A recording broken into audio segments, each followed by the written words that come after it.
నేను బీనాయి నెత్తనం వేసా. చేను మొత్తం అసలు ఎర్రంగా వచ్చేసింది. ఆ పత్తికాటి బీగలేక మొత్తం ఎర్రడాలకు వచ్చేసింది. అయిపోయింది, ఇది దేనికి పనికిరాదు అన్నారు చేను. అయినా నేను చేలకి తేలక మందులు కొట్టి దాన్ని మళ్ళీ మార్పు తీసుకొచ్చా. ఇత్తనం మట్టికి ఏ తగిలిన ఇత్తనం, అది భయపడే పనే లేదు. నల్లి వచ్చి మళ్ళీ తిప్పుకుందంటే మళ్ళీ ఈ టైపులో వచ్చిందంటే 20 క్వింటాలు అయింది అంటున్నారు. మీకు ఈ విత్తనాలు ఏం వచ్చిందండి? నాకు ఇత్తనంలో బొబ్బర తగల్లా, మళ్ళీ నల్లి తక్కువ, కాయ సడింపు కానీ, కోత కోసేటప్పుడు కానీ, కొమ్మ ఎరగటం కానీ, గట్టితనం బాగుంది దీంట్లో. కటింగ్కి ఎన్ని క్వింటాలు అయితే ఇప్పుడు మీకు?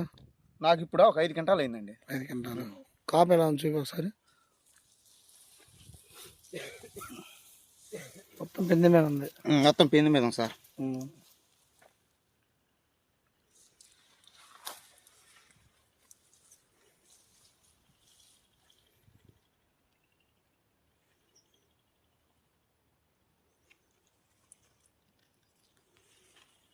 ఏమన్నారు మీ ఊరు రైతులు చూసి? మొన్నటిదాకా ఎట్లా వచ్చింది చేను, ఎట్లా వచ్చింది నీకు, ఏం కొట్టే మందులు అంటున్నారు. నేను ఎంత తేలిక ప్రకాశిస్, రీజెంట్, నల్ల సలపరా, మిట్టు అవి కొట్టా. ఇంకేం కొట్టారు? ఎక్స్ బోనస్ ఒకసారి వేసానండి, నాకు నచ్చలేదు. ఎలర్ట్ కానీ ఏమి తేలికపాటి మందులకే మీకు ఇట్లా వచ్చింది నాకు తోట. ఇంత చిక్కన కాపు వచ్చింది. నేను ట్రైసరు బోయిసరు ఇవన్నీ ఏం కొట్టలేదు సార్. ఖరీదు ఒక్కటే బుడ్డి వేసా, 1300 రూపాయలు. అదే మందులు కొట్టి ఆయన ఇచ్చాడు, అది వేసా. అంతకుముందు ఎందుకు కొట్టా అన్నాగా? రీజెంట్ మటుకు లీటర్ కొట్టా. అది మళ్ళీ ఒకటి ఇచ్చాడు ప్యాకెట్.